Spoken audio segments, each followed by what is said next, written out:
सुप्रभात बच्चों। तो पहले अंश में हमने देखा कि किस तरह से लेखिका कृष्णा सोबती ने अपने बचपन की जो यादें थी वो ताज़ा की है और बचपन के कौन से कपड़े, कौन से रंग के कपड़े उन्हें ज़्यादा पसंद थे ये बताया है। अब अगले अंश में हम देखेंगे कि वे और क्या बता रही है। मुझे अपने मोजे और स्टॉकिंग्स भी याद है। स्टॉकिंग्स अर्थात लंबे वाले जो मोजे होते हैं उसे कहते हैं स्टॉकिंग्स। तो उन्हें अब तक अपने मोजे और जो स्टॉकिंग्स होते हैं वो भी याद है बचपन में। अब ये सब उन्हें क्यों याद है? क्योंकि बचपन में उन्हें अपने मोजे और जो जूते हैं वो खुद ही धोने पड़ते थे। उनके घर में किसी भी बच्चे के जूते और मोजे जो नौकर होते हैं, काम करने वाले, उनको नहीं दिए जाते थे, बल्कि सभी बच्चों से ये काम इतवार के दिन किया जाता था। तो वो क्या करते, उनके घर में जो नौकर नौकरानी को ये जूते और मोजे देने की सख्त मनाही थी। उन्होंने, ये हमारे संस्कार भी होते हैं कि हमारे जो छोटे मोटे काम हैं हम खुद ही करने चाहिए।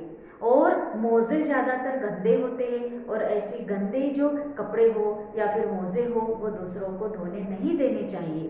तो वो लोग खुद ही धोते थे और हम बच्चे, वो जितने भी बच्चे थे उनके घर में, वो सारे इतवार के दिन सुबह से लेकर अपने जूते धोकर चमकाने में लग जाते थे और मोजे भी धोते थे। और धो लेने के बाद अपने अपने जो जूते हैं वो पॉलिश करके खूब चमकाते थे। तो हमें अपने जूते, मोजे, अपनी जो बॉटल है, बास्केट है, वो सब हमें खुद ही धोनी चाहिए, ना कि अपने मम्मी को देनी चाहिए धोने के लिए। और जब जूते, कपड़े या ब्रश से रगड़ते तो उस पर जो पॉलिश होती थी वो एकदम उभर कर आती थी। इस तरह से वो अपने जूते और मोजे चमकाते थे। सर्वर, अब यहाँ पर एक नाम लिया है बच्चों, सर्वर। अब ये सर्वर या तो उनका दोस्त भी हो सकता है या कोई भाई बहन भी हो सकती है। तो सर्वर वे कहती हैं कि सर्वर, मुझे आज भी बूट पॉलिश करना अच्छा लगता है। उन्हें जो बचपन की आदतें लगाई थी बूट पॉलिश करने की, तो वो कहती हैं कि मुझे आज भी बूट पॉलिश करना उतना ही पसंद है। और हालांकि अब वे कहती है कि नए नए किस्म के शूज़ आ चुके हैं जिन्हें पॉलिश करने की ज़रूरत नहीं पड़ती है। नए नए किस्म के शूज़ आ चुके हैं जो केवल थोड़ा सा साफ करने से भी साफ हो जाते हैं, ऊपर से कपड़ा घुमाने से भी साफ हो जाते हैं। तो पहले की तरह अब वो शूज़ नहीं रहे हैं। कहना होगा कि ये जो जूते हैं, पहले से अभी के जो जूते हैं वो ज़्यादा आरामदेह है, उससे ज़्यादा आराम मिलता है। पहले के जो जूते होते थे थोड़े से सख्त होते थे और शायद पैर में काटते भी थे जूते, और इसीलिए हम लोग रुई या कपड़ा ठूसते थे उसमें। तो वे कहती है कि जब भी नए जूते उनको मिलते तो छाले निकलने शुरू हो जाते और छालों का साथ में इलाज भी शुरू हो जाता। तो वे कहती है कि जब कभी लंबे सैर पर निकलते, लंबा ज़्यादा देर चलना पड़ता, तो शूज़ में वो रुई रख देती या फिर कपड़ा रख देती। जो जूता लगा है और लगा तो रुई के अंदर ही, यानी अगर जूता काटा भी तो उनके पैरों पर ज़्यादा असर ना हो, इसीलिए वो वहाँ पर रुई रख देती थी।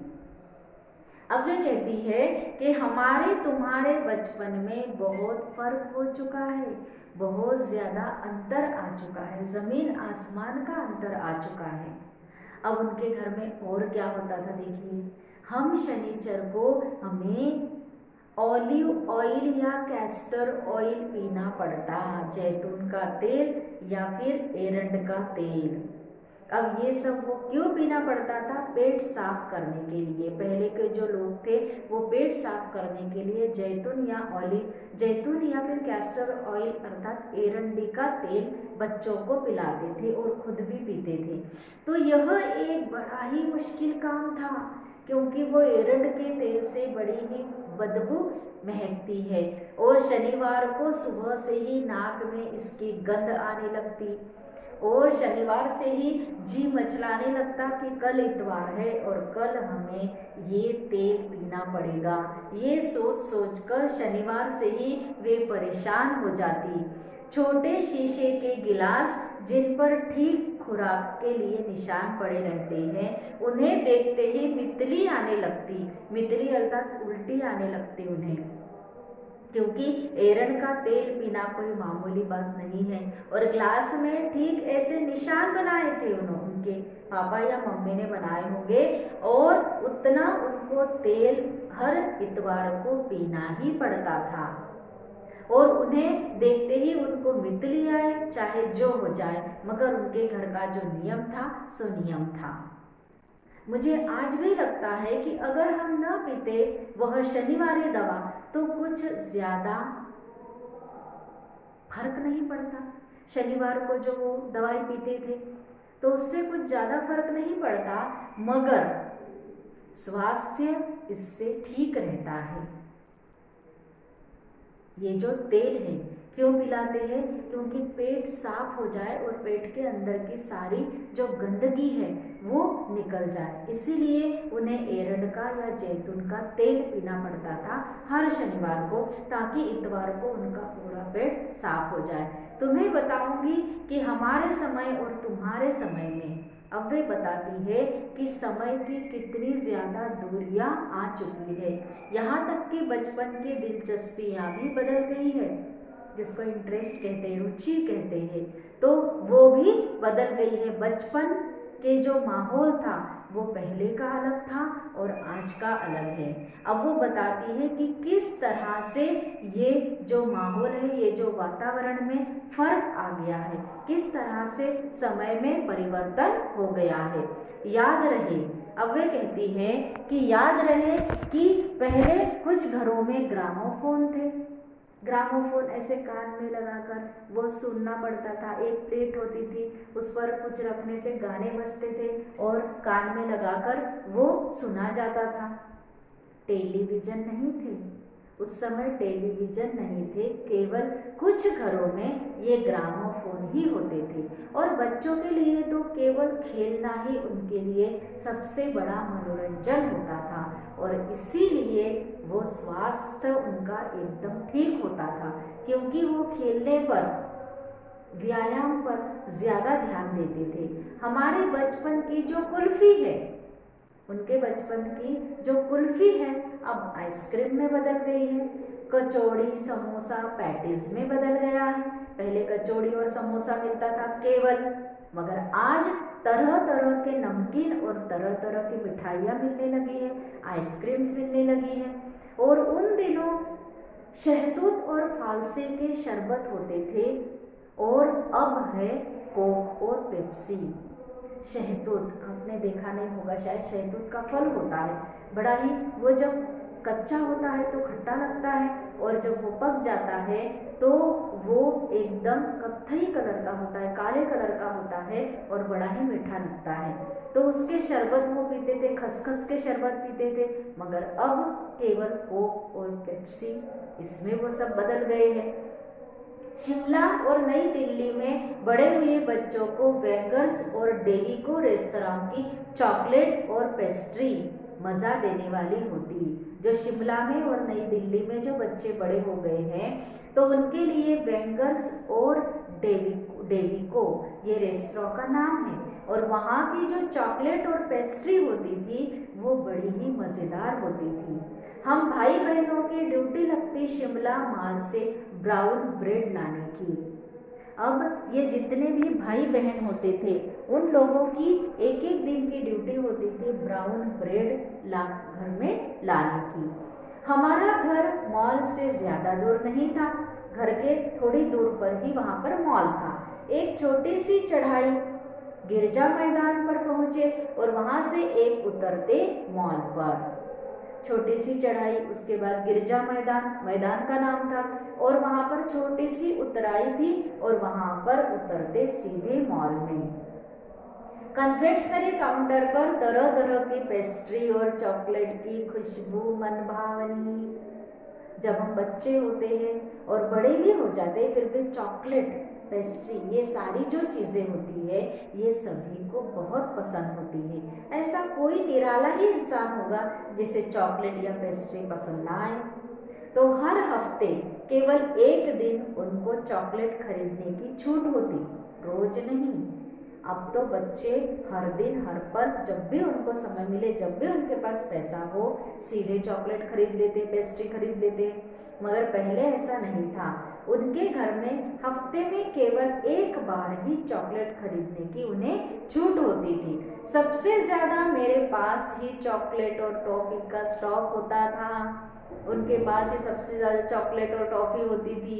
मैं चॉकलेट लेकर बड़े बाकी लोगों की तरह वह बिल्कुल नहीं करती कि जैसे ले लिया वैसे खा लिया। हाँ, वो क्या करती कि चॉकलेट लेती और अपने पास रख लेती, खड़े खड़े कभी ना खाती, घर लौटकर उसको साइड बोर्ड पर रख देती। और रात में जब उनका खाना होता, खाना खाने के बाद जब वो बिस्तर पर लेटती तो मज़े से वो चॉकलेट मज़े ले लेकर खाते रहती। उनको शिमला के काफल भी बहुत याद है। काफल एक फल का नाम है, खट्टे मीठे। वो काफल जो लगते हैं खट्टे और मीठे, कुछ एकदम लाल, कुछ गुलाबी और रस भरी कसमल। कसमल दूसरा फल का नाम, सोचकर ही मुंह में पानी भर आए। चेस्टनट एक और गजब की चीज। चेस्टनट आग पर भुने जाने और फिर छिलके उतारकर सीधे मुंह में। चेस्टनट होते थे, वो छिलके आग में भूनते थे और छिलके उतारकर सीधे वो मुंह में, यानी उसका भी स्वाद उन्होंने लिया है। चने जोर गरम और अनारदाने का चूर्ण। चना जोर गरम, जो चना, बड़ा चना होता है उसको भूनते हैं और उसमें मसाला लगाते हैं, उसे कहते हैं चना जोर गरम। तो चने जोर गरम की गुड़िया जो तब थी अब भी नजर आती है चने की, और वो जो फली दाने हैं उसकी पुड़िया तो हम आज भी खाते हैं। और पुराने कागजों में बनाई हुई पुड़िया और नीरा हाथ का कमाल। आपने देखा होगा कि वो पुड़िया में केवल इतने से दाने होते हैं, बहुत ज़्यादा नहीं होते, मगर वो पुड़िया इस तरह से बनाई होती है कि हमें आकर्षित करती है और हम वो खरीद लेते हैं। नीचे से तिरछी लपेटते हुए इतनी चौड़ी कि चने आसानी से हमारे हथेली तक पहुंच जाए। और एक वक्त था जब फिल्म का गाना, क्रांति पिक्चर का जो गाना है कि चना जोर गरम बाबू मैं लाया मज़ेदार चना जोर गरम, ये जो गाना है वो पिक्चर का, तो वो खरीदने के बाद गाने गाते गाते जो बेचने वाले होते वो भी गाने गाते थे और इस तरह से गाने गाते गाते वो बेचते और उनके कारण स्कूल के हर बच्चे को वो गाना आ जाता था। कुछ बच्चे पुड़िया पर तेज मसाला बुरकवाते, जिनको तेज ज़्यादा पसंद है वो फिर से उस पर मसाला डालते। पूरा गिरजा मैदान घूमने तक यह पुड़िया चलती रहती। धीरे धीरे धीरे एक एक दाना मुंह में जाता रहता और वे मैदान घूमते रहते। एक एक चना पापड़ी मुंह में डालने और कदम उठाने में एक खास ही रफ्तार होती थी। छुटपन में हमने शिमला रिज पर बहुत मज़े किए हैं। शिमला रिज था, वहाँ पर उन्होंने बहुत मज़े किए। वहाँ पर उन्होंने घोड़ों की सवारी की और शिमला के हर बच्चे को कभी न कभी यह मौका मिल ही जाता घुड़सवारी करने का। धन्यवाद।